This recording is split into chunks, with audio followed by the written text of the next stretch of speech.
Hello everybody, hello. Hi Baratham, hello user. Hello. Welcome everyone, welcome to stream. Is my voice clear? Because I just set up the mic and the setting will be a little bit different from the usual working thing, so I have to adjust the balance again. So yeah, please do let me know if the balance is terrible and you cannot hear me. Why are you always mentioning Instagram? I don't know because like I was always accused of not following people back on social media, so I don't know, I always mixed all of the platforms up, so I have no idea what you were mentioning about. I apologize, okay? Hey, people, hello, welcome. So, this week has been chaotic for me. I actually, you know what? I think my mind still haven't settled from really, resting a bit and to tidy up my thoughts and to really get prepared for the stream. But I guess like talking with you guys, I never have to be fully prepared, which is quite good. I can just like utilize the time here and to really relax a bit and to chat whatever I want. So yeah. So a little update about what's currently happening with me. This week has been absolutely messy and very busy. I just received like the markings I mentioned before, and I thought originally, because I signed up for like 60 hours of markings. So Coco, hello, welcome to stream. How you doing? Heyo, thank you for liking. So yeah, I signed up for 60 hours of marking, and originally, I thought it would be around a few hundred scripts maybe, because I did mark once last year as well, and then I thought the amount would be kind of similar. And this week when I first received all the strips, it was like 5 boxes, and then I was like, okay, 5 boxes, that's still fine. And then when I started really reading the question and then understanding what I actually have to mark, it was like essay. It was like essay question. So the marking itself is like chaotic. The professor who set the question was like keep adjusting the marking scheme because he feels like the distribution was like terrible and then people are really getting very low marks. And then he was like keep changing the marking scheme. So like after marking a few, I have to remark the stuff again and then to try to be consistent with all the strips. So that's one thing. And the second thing is handwriting is really horrible. And then there are different styles of handwriting. So some of them are really all the words are squeezed together and then some in really cursive letters. And then you do really want to be fair and to read carefully. Maybe there are some points hidden here and there and you do want to give some credits. So that's the issue. I signed up for 60 hours, right? I mentioned. And then after the calculation, in total I have 1,200 scripts approximately. So like they think I can finish one script like within 3 minutes. I mean, come on, that's just impossible. I think I definitely got underpaid in this. And so I mentioned, right, the first when I received the boxes, I thought there would be like 5 boxes in total, and I thought that would be all of them. Kigali, hello, welcome. How are you doing? I was complaining about the markings, and it has made my week very terrible. And where was I again? Okay, yeah, I thought originally the 5 boxes of scripts are like everything I have. But as long as I was marking, there are more emails coming in, and then some of the scripts were like allocated to different markers, but I do have to mark those as well. So in total, I have like 8 boxes of scripts. Okay, let me visualize the amount of 8 boxes. So I have spent like entire day 2 days ago, try to see how far I can reach. So approximately I'll have like an idea of how much time I have to spend on marking. You know what? Like I spent the entire day, I think over 10 hours on marking. I just finished one of the boxes. It was like approximately 150 scripts. And I spent a full day on it. Oh my goodness. And I still have 7 boxes to go, and that's terrible. And yesterday I spent another full day, so another box is done. So now I still have like 6 to go, you know. In goes the world view. Asians are very smart, but that sounds stressful. That's just stereotype.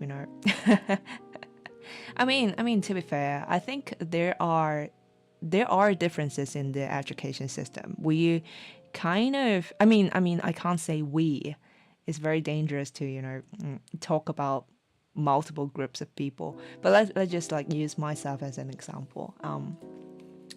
For me, I do have like really, rigorous trainings in like taking exams or like really math thingy things. So I think for me, the training in like dealing with maths, calculation, algebra is like deep rooted already, kind of in my bones. So when I first come to the foreign countries to study, I do not feel that part, like the math part, is like particularly difficult. I think the first barrier I face is mostly like language and more like culture. And the following bit is about how we think, because like in our education system, mostly we are trained to calculate, to answer things, or maybe in terms of language, we are trained to do, for example, comprehensions, reading paragraphs and then to answer stuff. But I think we lack the training of really, creative thinkings and critical thinkings, and maybe to try to express ourselves as well, and more like social communication and those kind of trainings.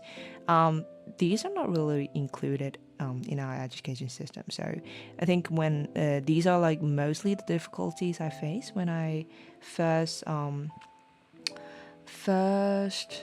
study abroad, and I do spend years on learning how to deal with people and how to express my thoughts. Well, you're taking a break from what? I will not be taking a break in the future 4 years, I guess, because I'm currently doing a PhD and it takes me 4 years more. So this will only be my constant pattern of life. Good luck. Thank you. Thank you. Okay, back to marking. So marking is really stressing me out these days. And the thing is, remember I was talking about my parents are currently with me, right? So these days they're still staying with me, and I do feel like low-key bad, because I do want to spend more time with them, but the issue is because I can't carry all the boxes of scripts with me to home. And so whenever I'm marking, I have to go back to school, because if I am working on my thesis or whatever research that I can just simply base on my laptop, I can simply stay home. But if I have to mark the actual scripts, I have to go long way to school and maybe spend hours there. And they will be staying in my room, and then kind of we can't really spend time physically together. So yeah, that is something. I don't know, I don't really have much to do with that, but I don't really feel good. So usually the patterns of these days are like, in the morning, I will wake up slightly earlier. I will make them breakfast and lunch. So we will eat together, we'll chat and cherish the time together in the morning mostly. And then maybe sometimes I'll do a stream, and maybe sometimes I'll be working on my own stuff, on the research. And then, yeah, and then in the afternoon somewhere, I'll be going back to school for markings. So basically, we are spending most of our time in the morning, and yeah, they will take care of the dinner themselves. These days, I cook a lot. Today, for lunch, I cook like roast chicken again, and with mushrooms and with carrots, and I cook rice as well. And I kind of feel proud. I feed them really well. But as I'm saying in my title, because I set the title, earlier this week, and I can predict the feeling I will have when the date they are leaving is like approaching, because they will be leaving somewhere midweek next week. I forgot the exact date, but midweek I remember. It's like Wednesday or Thursday. Yeah. The thing is, I was so used to live alone already since I left home and since I study abroad alone. And everything was like fine. Yeah, I was like very used to, staying inside my room and then managing my own stuff. Like kind of, eat alone, sleep alone, and then, have like absolutely flexible schedule. You can like sleep whenever you want, eat whenever you want, and then you just go to school or not go to school. It's like completely my choice, and I don't really have to, discuss with my family, or like I don't really have to consider it's like the collision of our schedule, like to consider if there are like any overlaps of this or stuff. So I mean, at least for years I've been like get very used to this lifestyle already. And hello Dan, welcome to stream. How you doing? I'm just yapping. And so, like if you're like very used to this lifestyle already, things are fine. It's not that miserable. And then you kind of like your mechanism in your body and also in your mind kind of get very used to adjust itself to feel more comfortable in staying alone. But things get quite different when my parents arrive, because now whenever I get home, there will be like both of them will be in my room, and they will be taking care of you. I mean, both like in terms of materials, whenever they see like some kind of food is like missing in the fridge, they will be like maybe they will want to go grocery shopping for me, and they'll be like concerning what do I need. And then also, I mentioned about my back pain, right?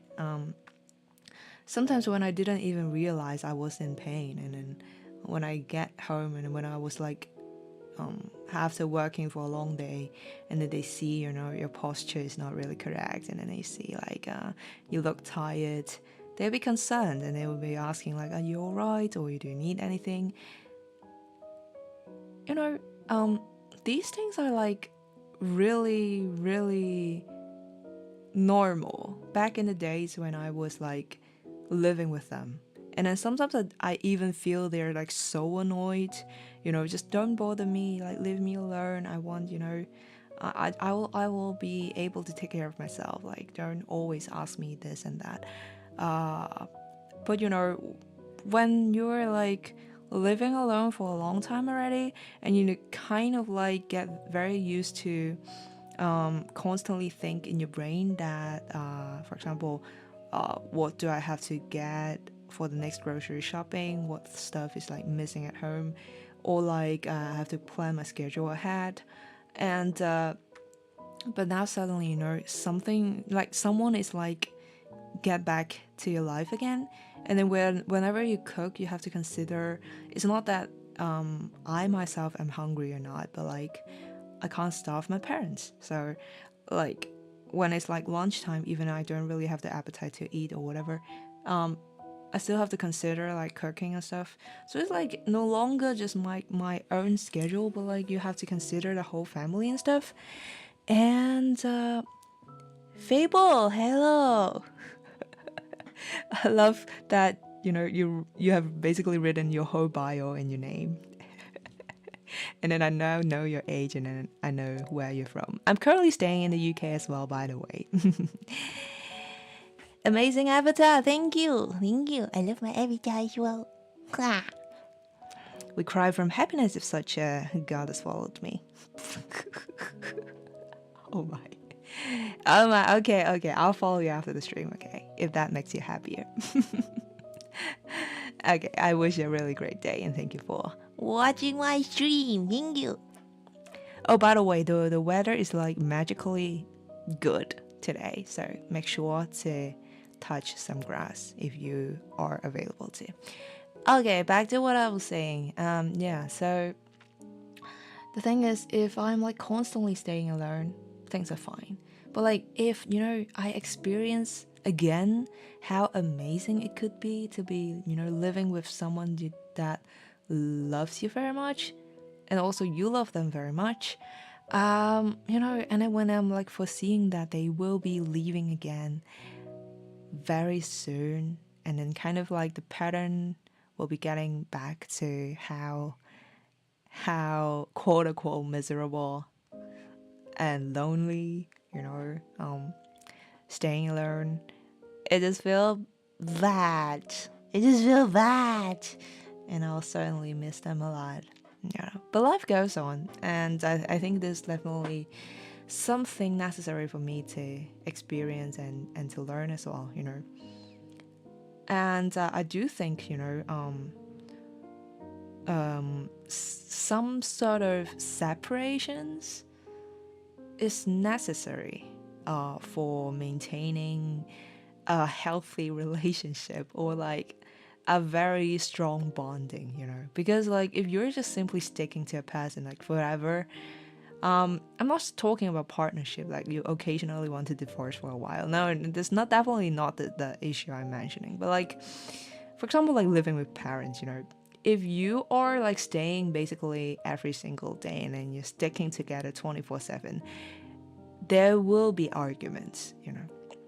And arguments might be occurring based on very, very subtle things and like very random stuff. For example, this morning, you know, like for example, like one of the habits, I always like to close all my curtains in my room, because like whenever I get changed, I'm never aware of like the windows. Like if I open the curtains, I will never remember to close them when I get changed. So that's just like a habit I have. Like whenever I live in a room, I just like to, you know, close the curtains and like close everything to make sure I'm like very secured, like even I forgot stuff. But my mom doesn't like that. My mom loves the sun. My mom loves the sun a lot. That, you know, when she wake up in the morning, she loves to be wake up by the sun. So she always loves to, you know, open all my curtains.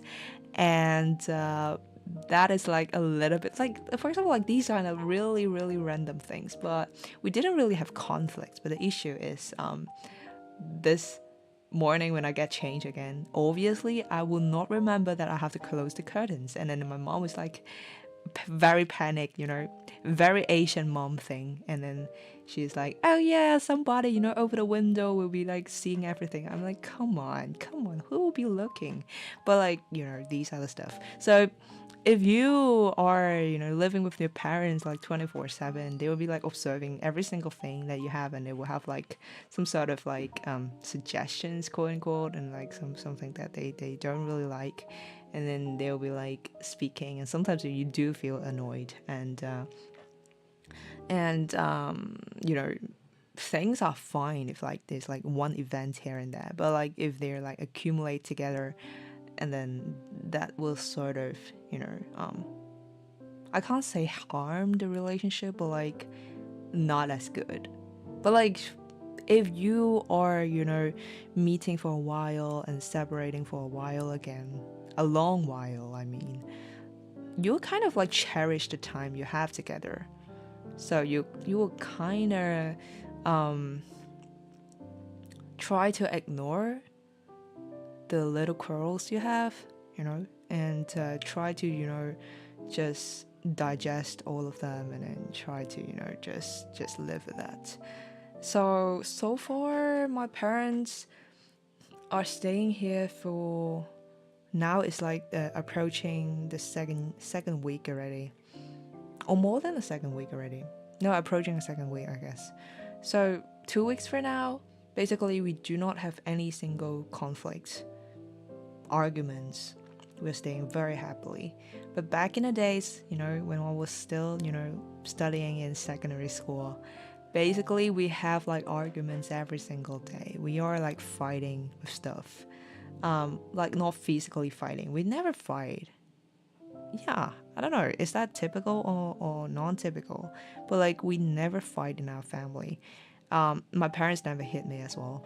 So but that we do have really, really rigorous arguments, and then we have very, noisy fights at home. So yeah, back in the days when we are like living together forever, we have non-stop arguments. Because I have some lifestyle, like staying overnight, stuff that they are really not agreeing. For example, like I tend to work overnight because I feel like I'm more, focused at the time, and I have like higher productivity, but like they just disagree. My mom is always like having that very, Asian type of like health style thing. Yeah, my mom is always saying like, okay, you have to sleep before 11 o'clock, otherwise your organs, it's like your liver or something, will start to deteriorate. I never truly listen, but basically this is what she is mentioning. Like after 12 o'clock starting, and then your different organ will start to, be bad, and then you have to sleep earlier, so they can recover throughout the night, and you'll be a healthier person. And another thing is like I always like to have, cold coffee, I've mentioned before, whenever I'm like working for long hours. But then my mom will be saying again, like, yeah, do not drink a lot of cold stuff,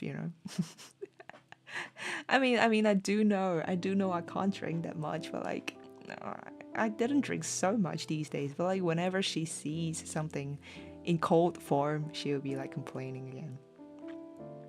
But I think as I grow up, I think maybe there's like a general situation with children as well. Like as you're growing up, the more you see in the world, the more you understand yourself, and also the more you know your parents, kind of. There will be things, you kind of starting to understand why.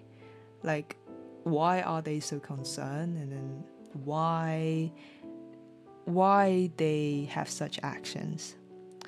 Because I think they are all building from like they really truly love you. Because like if they don't love you, they just simply will not care, So yeah, as long as like I know this is the underlying fact, I'll feel like things are easier, easier to handle. So yeah, so back to the my daily routine. So why I am feeling like drained every single day these weeks. One of them is like because I have, markings. And marking is like occupying most of my day now. And another thing is like I still have my own thesis working on. Yeah, I think the current working streams I'm like basically all working with that thesis. Um, Progress is actually fine because I think I started quite early for this one.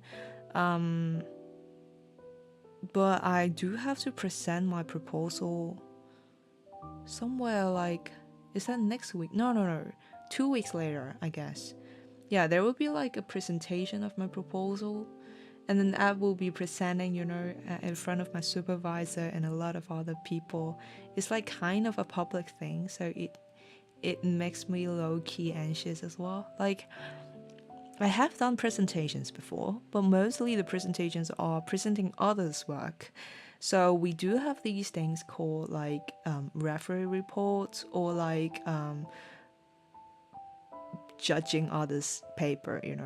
There are a lot of reviews that we have to do, kind of like this is the culture of the academic work, because like whenever you have done something, you have to be criticized very harshly from all sorts of parties, and then kind of like it's like the whole circle have to, there has to be like at least a few referees that kind of agree that your contribution is really worth publishing, and then you can proceed to another stage. Otherwise you have to be keep revising and stuff, and that's like a very torturing process, but that is what we usually have to do. So criticize others' paper and then to present. So I have done that before, but criticizing others are always very easy, whenever how wonderful the work is, you can always find little things that could be improved. So those kind of presentations is not that hard. Oreo, hello, welcome to stream. How you doing? Well, I think it's like so far the first time I really have to present my own work. And that makes me anxious.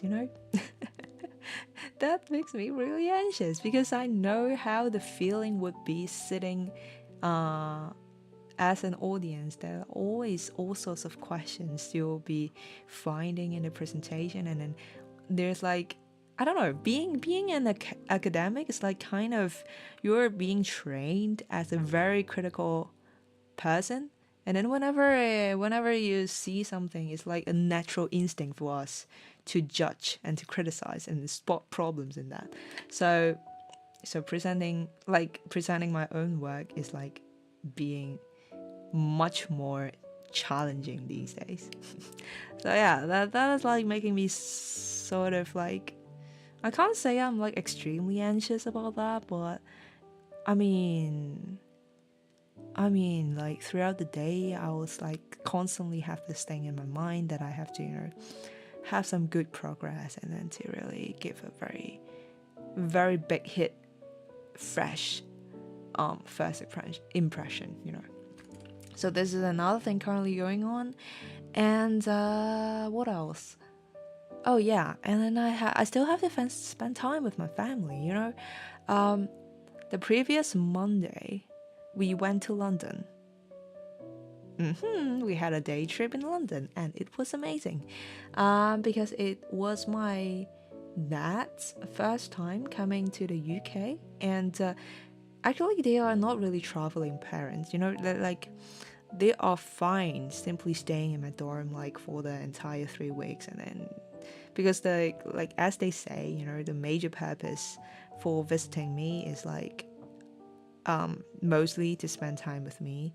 So it's like they don't really care if like they don't have any travel plans, or just simply stick with me in my dorm. That's totally fine.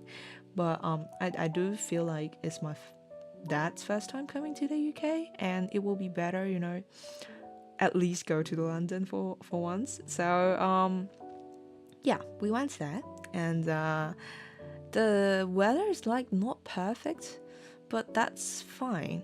That's the UK. If you want to experience the UK, you have to experience the weather as well.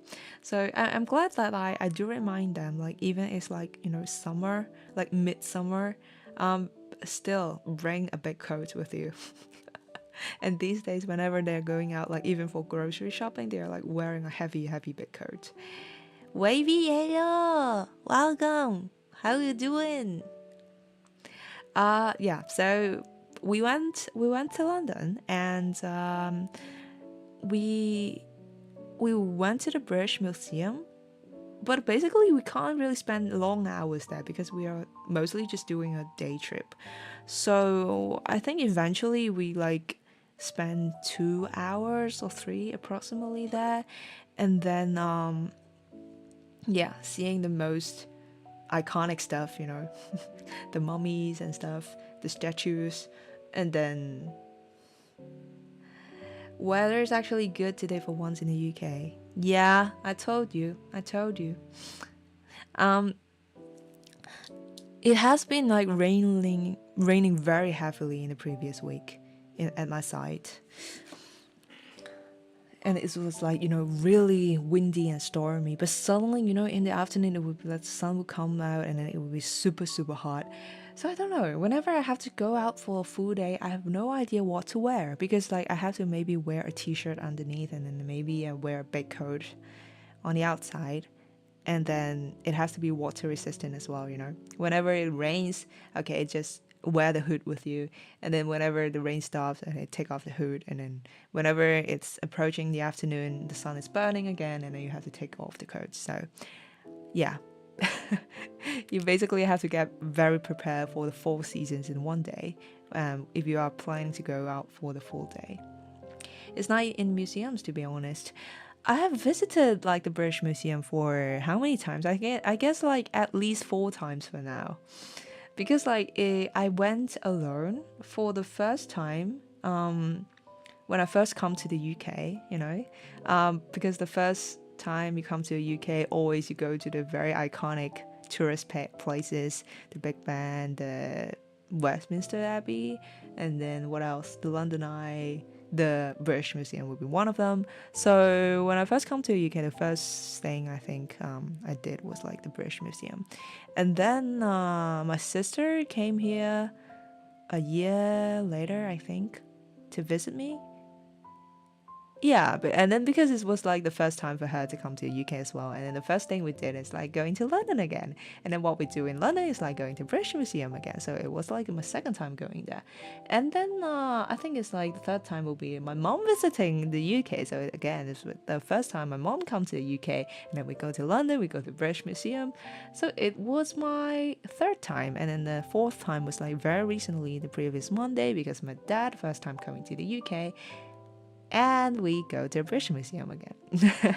So, yeah, I think I have the right to say that the quality of the museum is actually, I don't know, decaying. Not in a very serious way, but I feel like the atmosphere and also the maintenance and stuff are much better 2 to 3 years ago when I first come here. First of all, I have to be cautious. Like, maybe it was like the first time I'm coming here and visiting the museum. I feel super excited.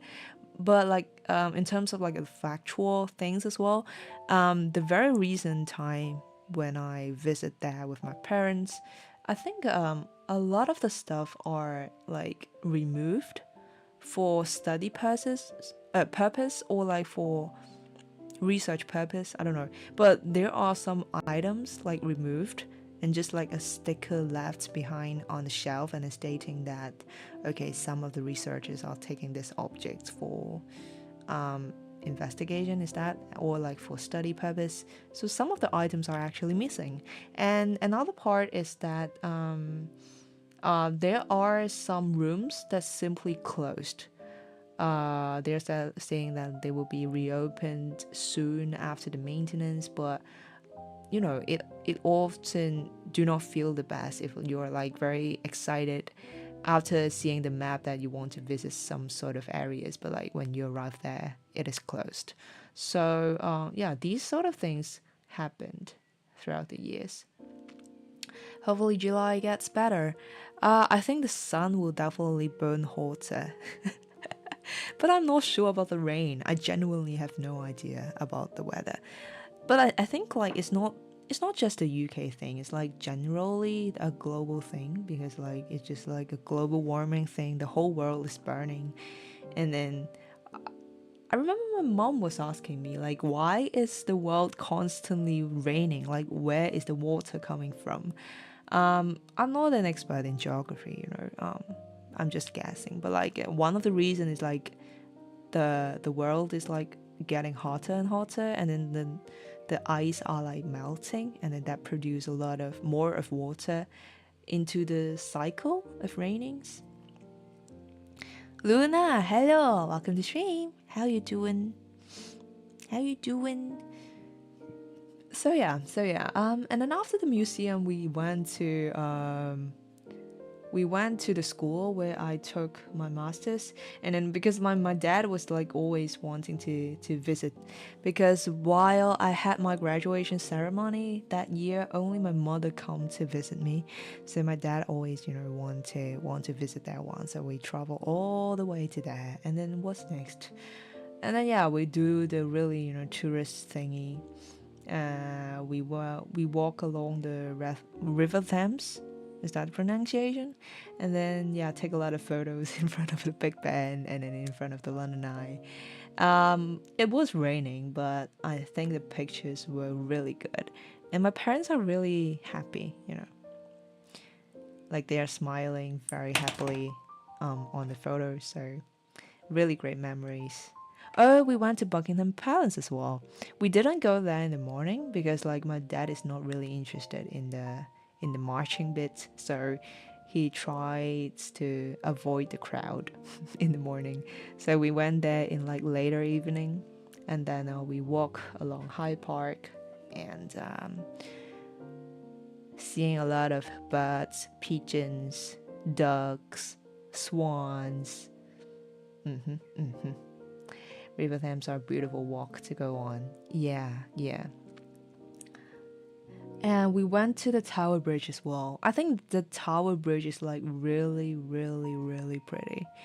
Much more prettier than the London Bridge. Because like when we were singing as we were children, it's like always the song about like London Bridge is falling down, right? Kai, welcome. Hello. How you doing? But like so in my childhood perspectives, London Bridge is like the most iconic bridge in London, at least.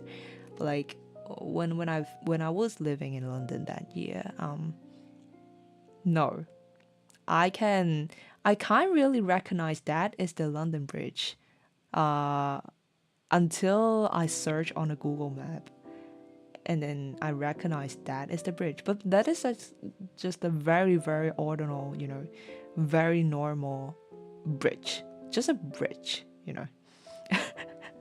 But the Tower Bridge is like much, much more prettier. The Tower Bridge, yeah. The Tower Bridge is like a little shade of like light blue color. And yeah, it was really pretty. Do you like it there? Yeah, I like it very much. But like maybe because I'm born in Hong Kong. Yeah, I come from Hong Kong, by the way, people. So I feel like the pace in London is kinda similar as the place I grew up with. So yeah, if I do have to find something that I dislike, maybe that will be the pace. I mean, again, that's like pros and cons, right? Because the pace is faster, the city is running in hustle and bustle, things are much more convenient. There are tubes, there are like buses, and then traffic is like really convenient as well. There are like overnight stores, you can get whatever you want, basically in a very short distance. So everything is like really convenient. But like there's one thing is that living pace is like kind of fast. And sometimes, I am not very tall. Whenever like a very, normal median height Asian is like living in a European country, often I feel like a very tiny person. But like walking in the London Underground is like you have to walk in very, very fast pace because everyone is so busy. Everyone is like moving so fast, so rapidly. And then if you walk slightly slower, you feel like you're blocking the person behind and you feel bad. You know, rush hours is worse. Yes, exactly. And then I don't know, the tube was like the door is like just slamming, and then you have to squeeze yourself inside the tube. And then I don't know, the pace is like maybe one of the things I kind of dislike. Or another thing is like the fluffy chair. The fluffy chairs on the tube. I hate that. I hate that so much. Yeah, I'm the kind of person that I'm so sensitive in smell, Um, whenever I smell something like the sweat, or like after the rainy days when people are all soaked and then they sit on those fluffy chairs, and then the smell just stays there. And then that is like horrible, horrible. I don't like that. I don't like that. And then whenever I'm on the tube, I don't really like to sit on the chairs. Actually, it happens on buses as well. I don't understand why.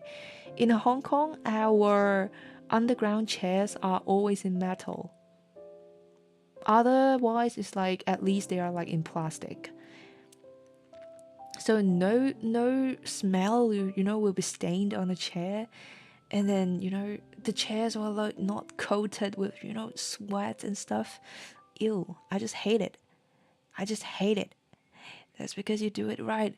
Yeah, thanks Hong Kong government. This is one of the very few things that they do right. Oh, sorry, censored. Okay. These days is very dangerous to speak about these things very publicly.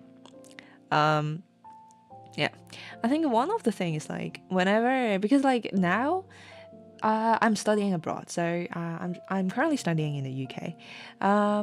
The thing is, whenever people you first met, and then they are asking you like, where do you come from, and I'll just like very naturally reply that, okay, I come from Hong Kong, and then they'll be asking like, okay, are you Chinese? I mean, and then that comes to the, maybe a little bit of hesitation. I can't say I'm not Chinese because that is what is stated in my passport, and then you have all the solid references from history and stuff.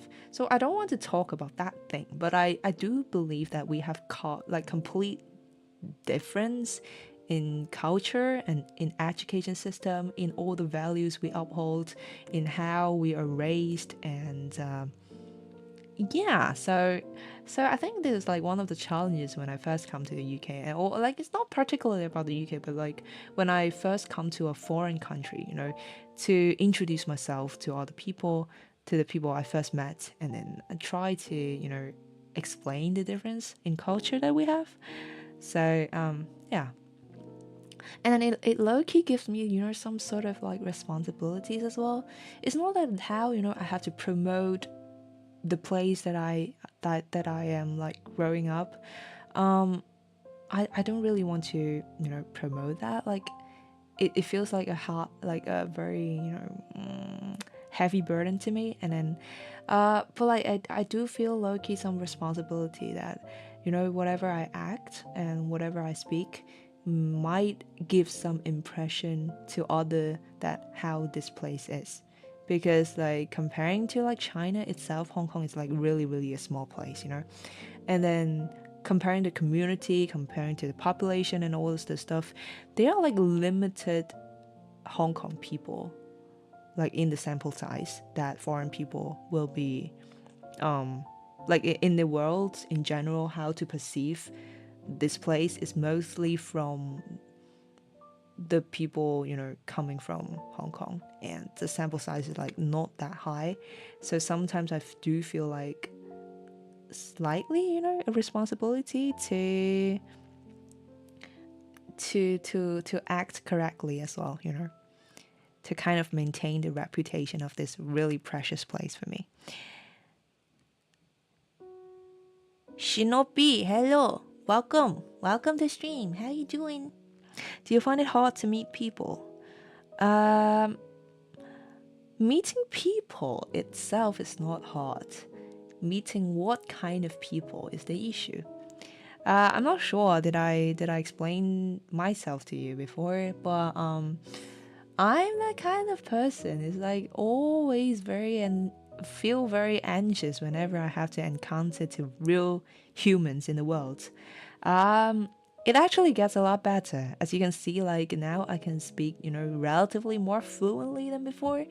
I think it's like because of the training via streaming. That definitely helps a lot. But like before, I'm like an extreme introvert and I enjoy the time I am alone, and then I have a really amazing world with myself. So it's always very hard for me to talk to new people. So it's not about how difficult it is to meet people because people are all around. It's always easy to meet someone, but like how to build communication, how to start a conversation, that is the hardest part to me. Hong Kong has a lot of mixed cultures, right? Yes. Yes. I think mostly because of the history background. Yeah, because we were like a British colony before as well. So I think a lot of British culture just like transferred, is that the term? To us. Like for example, like the education system somehow, maybe some like public transport system, like we have underground, we have buses that perform relatively similar, we have trams as well. And then I think the food culture, I think, is the most significant um, place to show how diverse our culture is. Like we have like Chinese food, we have like Western food, and then it just feels so normal for us to have all of them like combined in the same meal. So yeah, we like since small I'm like exposed to a very very diverse culture. Like most Brits, I don't know. The first thing I come to UK is that I feel like they are really good at small talks, which I learned a lot from that. Because like one of the thing, I don't know, is that a me issue or is that a general issue for like Asians? Is that whenever we meet someone on the street, we barely greet people. Like it will be weird if you like bump into a stranger and then you just smile at him or her and to ask like how are you? Like mostly when I grow up, whenever I see someone I do not know on the street, I'll just like pass through. Maybe minding on my own business, looking down to my phone or like just walking straight. We barely have any conversation or like saying hi, how are you? It is really, really weird. But coming to UK, whenever I'm like pushing a door and then like there's someone waiting, and then this is one of the habits I built after coming to the UK is that it is very natural for you to push the door for the coming person as well, and then a small conversation will just start. Saying like how are you or like smiling or like nodding. And then a very British thing is that you will start to ask about the weather. Like, yeah, the weather is good today. Is in it, like those kind of stuff.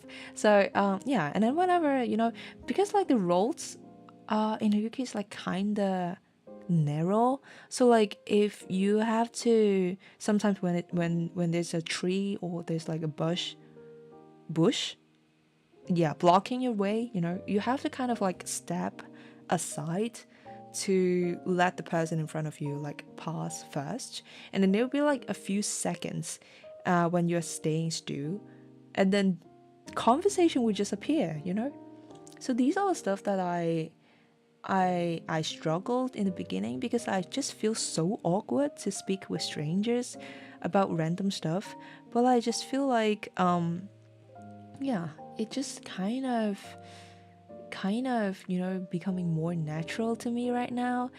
And then sometimes I'm in my department and I'm like making my own coffee. And then, if someone enter the kitchen as well, and then they are like microwaving their meal, or like they are making their coffee as well, and then there will be like a minute or so that you two will be coexisting in the kitchen, and then you guys have to talk. There's like, otherwise it would be like so impolite not to not to talk with the people that exist in the same space as you do. But in Hong Kong, we usually just mind our own business, and then not really, even looking at the person that just entered the kitchen. So I think it's like kind of like a cultural difference here. Yeah. Another thing about Hong Kong is like we really emphasize efficiency. We don't really have like small talks. If we do want to have conversation, we cut it straight into the point. If we want to ask like a stranger about the directions, we just like simply, hi, I want to go to somewhere. Do you know the route, or like do you know how to go there?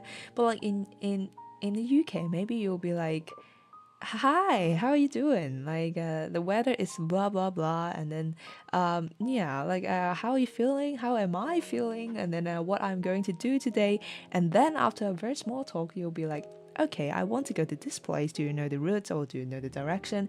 And then after, knowing all the directions, and then you'll be like greetings again, and then like, oh, thank you very much. And then you'll be like having all the chats, and then explaining your remaining schedule of the day to the very random stranger. So there's like kind of the difference here. Oh, Elene! Hello! Hello! It has been decades, exactly. Exactly. These days, I'm even streaming on YouTube already. It has really been ages. How are you doing? Life is still very busy for me, so basically my side is relatively the same. Now I'm officially doing my. I still can't say officially. That, what a shame. Um, I am officially approaching to do my PhDs. Yeah, a little background for everyone in the chat. I started streaming on reality back in the days, like even before my master studies. So it was like still in my undergrad studies. Um, yeah, back in the days, I was like always streaming on the reality app itself. And mostly I do study streams there, because like I was fighting for my degree, and also for all the applications for masters and for stuff. So I was like, spending most of my time studying. And back in the days, I was like, very not socializing, and then I just figured out the platform of reality, and then I started streaming there. And so time really flies, and now I have finished my master's studies already, many years of that, and then I am finally approaching to my PhD studies. So yeah, basically that's the backstory of that. I watch your VODs every now and then. I haven't seen you stream this early in a while. Really? Really? You do notice the bots? Oh my god. Oh my god. Thank you. Thank you. Yeah, the streaming time is like really fluctuating these days as well. Because of all sorts of reasons. One of them is like because my family is currently staying with me, so I have to adjust with their schedule as well. So if they are, going out, I might have a little time to stream. But if they are, like, staying indoor in the same room as I do, maybe I cannot talk really freely. I cannot just like mess around and speak whatever I want. So that's like one of the issue. And also life could become more and more busy because I now have more responsibility. I have like my own research to do. I have like loads of markings that I have to basically finish in a really, really constrained time frame. What else? I have teaching as well. I have like a conference to organize. So basically, as I grow up, as I proceed in my degree, there are more and more and more stuff. So yeah, life has been really chaotic, you know? You know? Also get that PhD. Remember not to stay up for 3 days in a row in a panic Asian promise. Oh, you still remember the days? Yeah, before, back then I was really a deadline fighter. When I was like streaming earlier, when I was like still in my undergrad, and whenever I start a stream, I will be like holding really really long hours. Because usually I have to fight for the deadline, either studying or working on assignments. But now I'm a different Komeini. Now I am different. Now I do not procrastinate to the very last minute. Now I only procrastinate to the very last day, like 24 hours ago. That is a massive improvement, okay? Very convincing. It's crazy how much your ability to yap has improved. I went to your earlier spots to see the difference. No, do not do that. That is so embarrassing. But I think there's like the intention. I try to I try to keep the VODs there as well, to see my improvement as well. Kind of like to see how like the increase in confidence to speak in a different language, and also I think the improvement in how to organize my thoughts and how to be more open to people. And these are the stuff that I think I really lack back in the days. And yeah, so I always thank you all for staying with me and to grow with me, because I definitely will not be who I am today, like without this big part of like streaming. So yeah. Okay, Edward, I'm here. How you? And Soya Africa, hello, welcome. There are a lot of new people today. Hello. Hi, Edward. Komeini, sorry I'm late. No, you're not. You're not late. As long as I'm still streaming, you are not late, okay? Okay? I was just sleeping. Hey. Did you have a good sleep? Do you have a good sleep? Make sure you get fully recharged, okay? Okay? You're lucky I don't have access to your Facebook account. I would totally go back through years of posts just to look for cringe. Yeah. Yeah. I am sure you will find a lot more stuff if you do have the access. Yeah, especially like Facebook and Instagram, these kind of like social media platforms that starts at really early years. Oh no, the history is like horrible. It's horrible. I still remember like in my own, like personal, like in real life social media account. In earlier days, I'll be like, writing essays, like posting a really, vintage picture, have like maximum amount of like filters, making things really vintage look, and then like expressing my emotions, writing essays, and like, oh, the sky is blue today, and then I feel like so lonely, and then friends are not caring about me, and then family is so annoying, those kind of stuff. I remember like I because like I think I did mention about this, right? Because one of the issue why I like to yap a lot and why I decided to stream kind of is because there are constantly a lot of thoughts in my mind, but I don't really have a platform to express them in a very organized way. So I always have a lot of stuff stuck in my mind, but as a human, you do need channels to, release, or you do need channels to actually express a little bit, right? So back in the days when I didn't stream, I write all sorts of, essays, and then I post a lot of these kind of stuff. But, as I grow up, these posts are all archived right now. So, like, even my friends cannot see them anymore. Yippee! You too, bro. I used to do emo poems and Facebook status updates. Exactly. That is exactly what I do. I was listening to you. Why are you asking questions? I will. Wait, I was still tired asleep again. Asking what questions? What? What questions? I'm answering questions. How are you?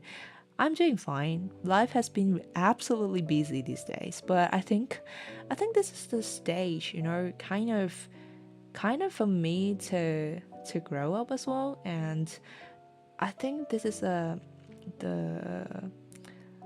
the stage for me to explore more and to keep myself busy and open to try new stuff, because I think this is the best age for you to take more risk and try more possibilities, not to shut out the doors just simply because of fear. Because like if we grow older, kind of we will be more risk averse because there are more constraints we have. Maybe we have our own family, maybe we have like a proper job settled already, maybe like all sorts of reasons.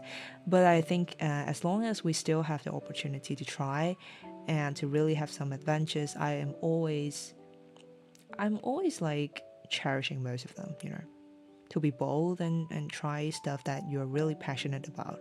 And then eventually, after trying a few, here and there, and then you kind of like understand yourself better as well. Like understand your ability and also what your true passion is. Because like maybe it's only just a me thing, like how I prioritize things. If I am like given two of the options, like one is like a very high salary job, but like not completely what I like or I am passionate about like doing in my whole life, and maybe another job's like I have like earnings to fulfill my, I can't say like really minimum level of living, but like maybe sufficient, but I can't really, be very wealthy and rich. But I'm like truly enjoying the stuff I'm doing. I definitely would go for the later one because like I think this is just like how life matters to me. If like I mean I don't value like money or wealth a lot really. I mean, if I'm like having the opportunity to really, live the life that I'm truly passionate about, I feel super super grateful for that, because like I think these kind of opportunities are actually really rare. Komeini, can I hug you? Yeah, yeah. But I can't really move. Can I enlarge myself a little bit for you? Oops. Oh god. I'm sorry. Okay, can I enlarge myself a little bit for you? Ah, here you go. When you think about it, the fact that AI is probably trained on our cringe posts as teenagers is wild. Yeah, this is the thing about AI that I have been thinking about as well. Like, I think that this is still one of the fundamental reason why AI can't really replace like human relationships or like the interactions we have with humans. It's like because ultimately it is trained by the history of human, like by the actual conversations human have. And of course it has sufficient like data, it has like really really massive big data thing, and it has, it can apply like large language model and really really advanced tools. So yes, of course it learns very very fast and it can be really an efficient tool. But still, I think there's still something irreplaceable, because, like, for example, how my ideas just randomly come out and how chaotic I could be. These kind of things are not really predictable by AI. I mean, at least for now. Maybe these kind of like uncertainty or unpredictability will be learned by AI as well in future. But still, there are some like emotional stuff in human, some intelligence hidden. There's just like something I cordially don't believe that AI can be replacing in at least foreseeable future. Thank you. You're welcome. You're welcome. Anytime, okay? Anytime. Mwah. I wish my avatar could be having a higher flexibility, but But that is fine for now. I mean, that is fine for now. That is fine for now. Yeah, we will take one step by another. Okay. Yeah. I think I've mentioned it before as well. Like, maybe if we reach like a certain threshold of, I don't know, subscribers, or maybe the channel is like growing to a, like expanding to a certain state. I don't know. Maybe I do have to think about improvements, you know. Maybe I do have to think about having a better avatar, or like better streaming setting. But at least for now, I think it is sufficient for me to do what I usually stream. Like, the content is still like fine. Yeah.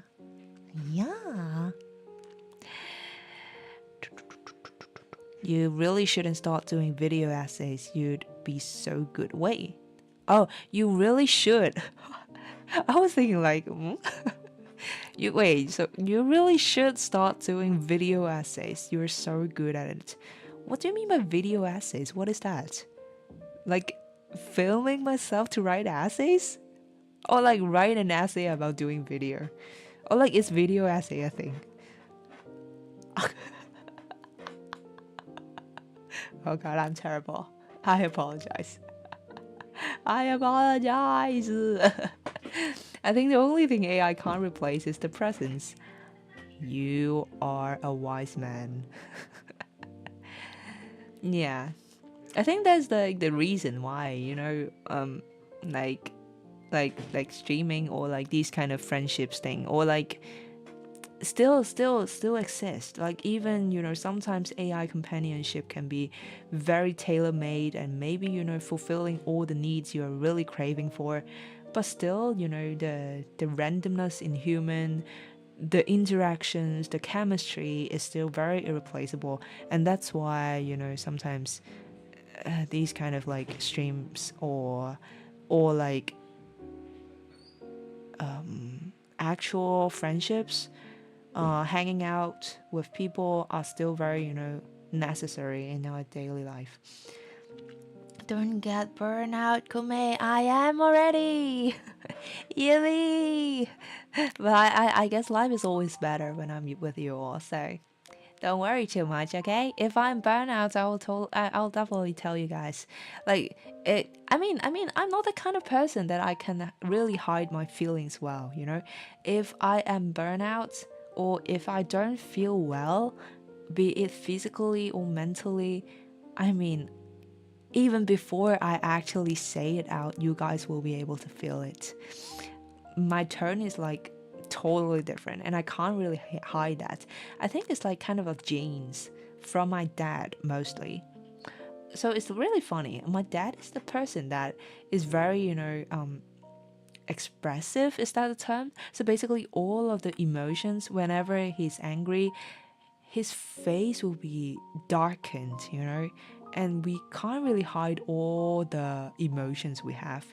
And my mom is on the opposite. So whatever feelings she has, like for example, she feels sad or stuff, she'll just like hide it, and she hides it very, very well. So if we do not know her well, like if a person doesn't know my mom well, she will think like the person will think my mom is actually doing fine, but my mom is actually not. So I think these are like two extremes. And I think I got the genes from my dad, and my sister got the genes from my mom. So whenever I have, emotions, I genuinely cannot hide it. So you guys will definitely feel that. Is a video niche. Basically, you write an opinion piece and then you added a video to it. You could even use your reality model. Oh, you mean like given a topic and then I just like having like a 1-minute presentation on it? video essay, I do have an idea. Since you are, maybe you would share some questions in your PhD test or some problem you're facing. See math PhD students solving the test really fun.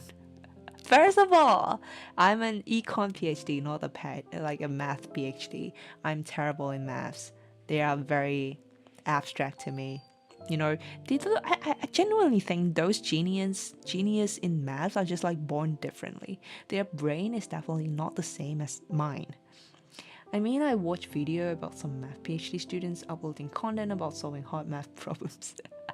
I can do that, but I genuinely doubt like if most of you will feel, interested, solving questions and like solving algebra. Is that, I don't know. Is econ knowledge that interesting to you guys? 10 minutes usually. I'll think about that. I do want to, create some videos in future as well. Once I start, I think the hardest part is usually the starting point, right? Before I have the platform, whenever, like before I have the YouTube channel, whenever I have ideas in my mind and I have to kind of think, oh, then what platform should I be doing that? Or like, but now as long as I have the platform already, I think all these stuff are just like easy, to start. But then I will have to think about, what exactly will be the content itself. I might have to think about, like the script itself, or like what actually will be interesting to most of you guys. In this economy, I think knowledge about economy is important, I think.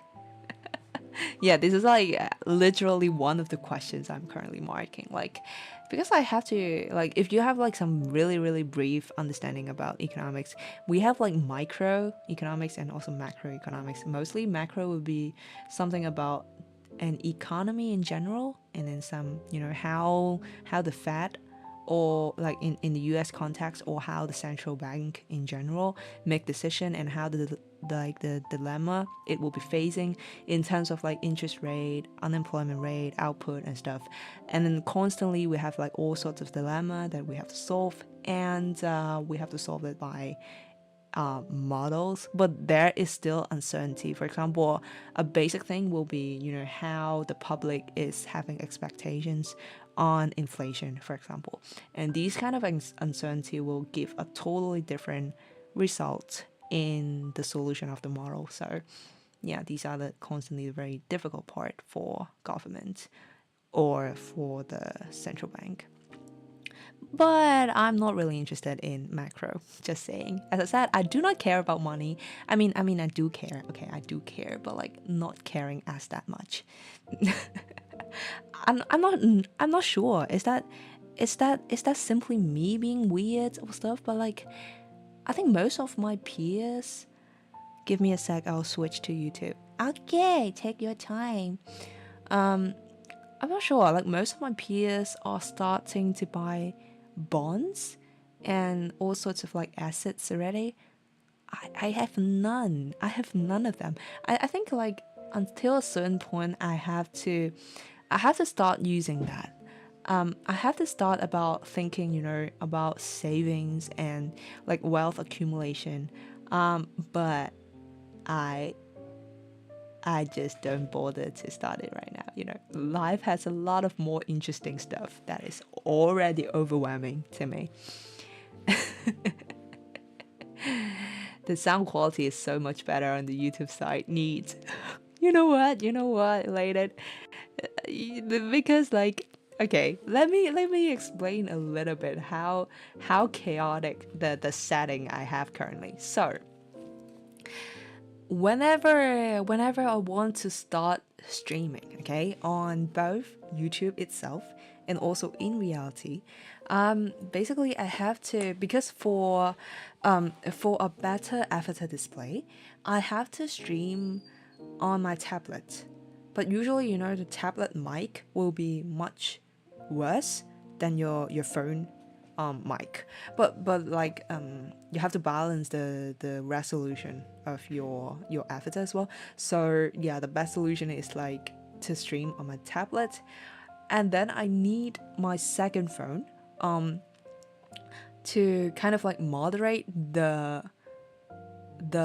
stream on my tablet, because I have to read all the comments there. Because if I tap the comment, like if I show the comments on my tablet, they'll be like covering my avatar, and then they'll be like all displaying to my YouTube as well. So that's the issue. So first of all, I have a tablet in front of me already, and I have like another phone to show all the comments there. And I have to start like the OBS studio on my computer, so that oh, hello, Mr. Firefly. I'm in a streaming channel. Oh god, they can't see your comments. They can't see your comments here because I'm not showing the screen. Oh god. I mean, you can move to the YouTube channel if you want your comments to be seen to the world. I'll be pasting all the comments there. Yeah, because of my limited, knowledge on streaming, I learned everything by myself. And then the only situation I know how to do is basically to paste the YouTube chat on my OBS studio. So I'll be able to stream the chat as well when I am speaking on the OBS studio. And yeah, back to the mic quality. So why is the mic a lot better on YouTube? Is that because I plug in an external mic to my laptop, so I'll be like speaking straight into my mic, like straight into the external mic, and that will be the audio output for the YouTube stream. I hope I am not confusing you more, but basically that's the setting.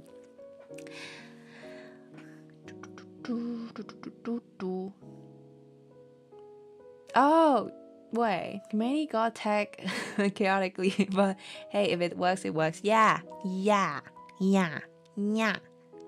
It works really well. But I'm not encouraging you to visit my old VODs. Please do not do. Just listen to me. But when you get back to my older VODs, the audio quality is like much worse, because back in the days I don't really have an external mic with me. There are actually few stages. So the first stage is that I did not even realize the audio is one of the factors that I have to consider.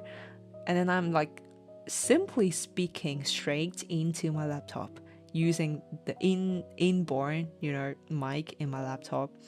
And then I know that the audio is terrible. And then, okay, when I realized this issue, the second stage is like I try to use my headphone mic. So I have all the, wired earphones things. And then I try to plug in my earphone and to speak into the mic on my earphone. So the quality is like upgraded, but still it's like not very good. And then in like 2 months ago, I guess, I finally got an external mic. And then, yeah, it's like a significant upgrade in terms of audio quality. So this is like, I think this is like one of the reasons why I really like to keep the VODs, even they are like some of them are really bad. Because I can always, observe the pattern or the trajectory of the growth, because kind of like I think this is how we learn things as well, right? We never learn it like once and then we just learn it all at once. Like we just learn and improve bit by bit, try and error. Sometimes my laptop just crashed, sometimes, and then I try and error, and then I know, okay, for example, your kbps, you can't really set that high given the limitation of my laptop and stuff. So yeah, you just learn bit by bit. Congrats on the new mic. Thank you. Thank you. Yeah. So yeah, okay. Oh, by the way, people, it sounds great. I'm glad. I mean, seriously, like if I want to stream, I do have to consider like your experience as well, right? If I'm like on my side, I'm like speaking, and then but at your side, if like all the voices are like crash and like terrible, it's definitely not ideal as well, to hear me yapping in a very crashed voice for hours. So yeah, so I decided to fix that previously. Okay, so basically I think that is most from me today. I have been yapping for an hour and a half already. It has been long. Oh, did you draw the mascot on the left? It's so adorable. Not the one on the left. That rice ball is a GIF I downloaded, but the thing on the right, yes, I draw it. I think I stole the VOD in one of the drawing streams I have before. I do love to draw, you know. I can't really draw, very fancy stuff. But I do love to doodle some really cute cartoons stuff. So yeah, the mascot, I designed it for you all. So basically, that rice bowl cat is you guys. I would want to make it movable in future if I have the ability to make an, animated version of that. I'm still figuring out, It is so hard. It is so hard to make things movable. It's so hard. It is so hard. Good seeing you again, Komeini. You too, related. It has been really ages. So good. I think how many years? 2 or 3 already.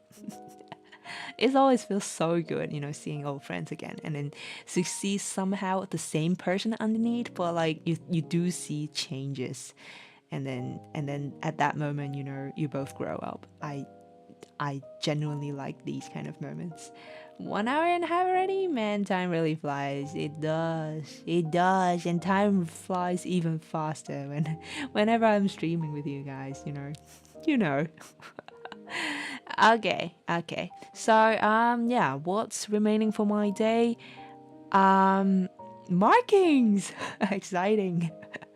I will have to get back to my office again. Hopefully I'll be able to finish another box today.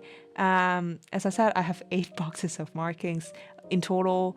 1,200 scripts. So currently I've finished like 2 boxes already. I still have 6 left. That is terrible. I hate it. I'm always complaining with my parents that I will not be marking again next year. That is definitely underpaid. I actually have to, I have to complain. I have to draft an official complaint to my department. No, I'm just joking. But whatever, I have committed, to the job, and I have to finish it. So for the remaining day, I will have to get back to my office. I have to mark, and in the meantime, still working on my thesis. And then for this weekend, I think I'll mostly be spending time with my family. And then from next week onwards, as I said in the title, they will be leaving in the mid-week. So I'll be all alone again. Yeah, so I will send out the weekly schedule for the next week. I think around Sunday maybe, and then I'll let you guys know about all the updates. Okay, and I'll also be appearing on Discord. Yeah, I know people are always complaining I'm not very active on social media, but I will remain the same.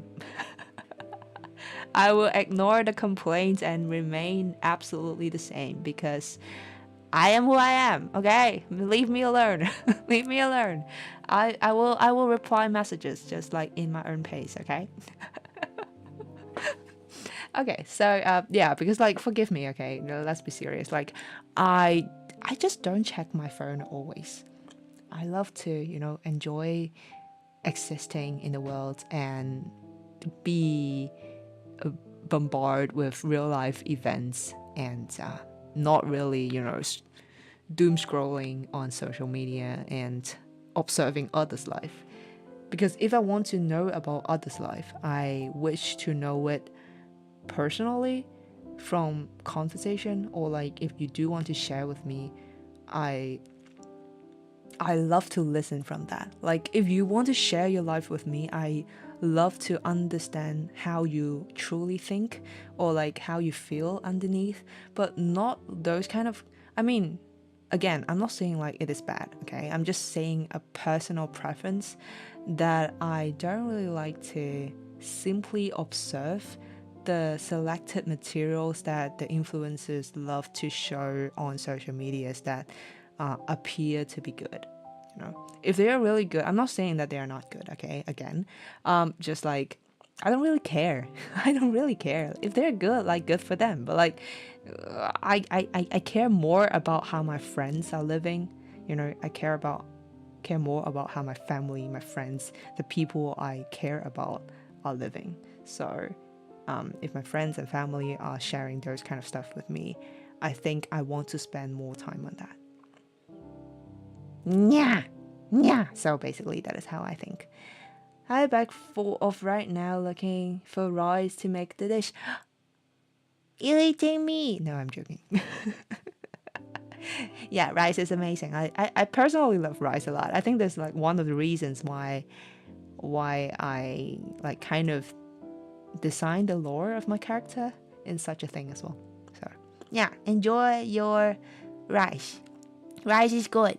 Rice is amazing. I love fluffy rice so much. So much. Okay, so yeah, thank you very much, people, for the amazing time. Thank you so much for always very supportive and always, you know, staying with me and then not being bored by me. That means so much to me, and I do think I grow a lot with you guys, and I'm sure I'll be keep growing. And please do enjoy the time we have together. And for the remaining day, I'm not sure if that still the daytime or nighttime for you guys, but please do enjoy the remaining of the day. Take care. Drink more water. Again, stay healthy and happy. The flu is hitting, but please stay really, really healthy. I will send the schedule. I think around Sunday or Monday. About the next week's schedule, and yeah. Before that, please take care until we meet again. Okay? Okay? So, yeah, I'll see you guys very, very soon. And I love you all so much. Bye bye.